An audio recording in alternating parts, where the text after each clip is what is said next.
फक्त एवढं म्हणणं आहे, जो प्रिन्सिपल आहे तो पिऊन येतोय.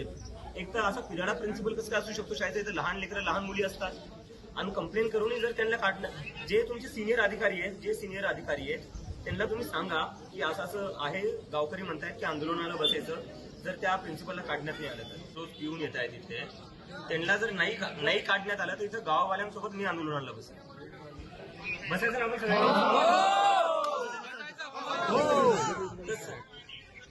ऍक्शन झाली पाहिजे सर. जर ऍक्शन नाही झाली तर इथं गाववाले खूप संतापलेले आहे आणि गाववाल्यांचं म्हणणं आहे की त्याला जर नाही काढलं तर आंदोलन सुरू करायचं. आणि गाववाले बसले तर त्यांच्यासोबत मी येऊन बसेल. माझं गाव इथून 2 किलोमीटर वरचं आहे. 5 क्लास आहेत, 2 शिक्षक आहेत, कसं हँडल करतील? 5 क्लासमध्ये 2 शिक्षक आहेत सर. हे मला गाववाले सांगतायत की 5 इथं क्लासरूम्स आहे आणि त्याला शिकवायला फक्त 2च लोक आहेत. त्याच्यातली एक SIRच्या ड्युटीवर आहे म्हणे.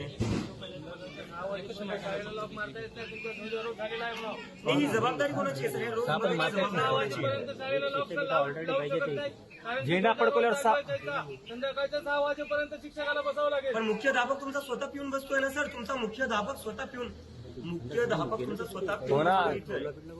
कारवाई होती. तर मग आता तुम्ही सिनियर अधिकारी काय करताय यावर?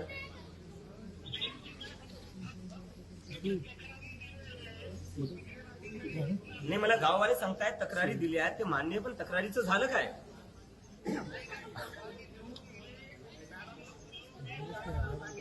कोणते मॅडम आहे? काळे मॅडम. नंबर आहे. एक काम करा ना, तुम्ही काळे मॅडमला कॉलवर घ्या ना. काळे मॅडमला कॉलवर घ्या म्हणा, त्याला 5 वेळेस सांगितलं.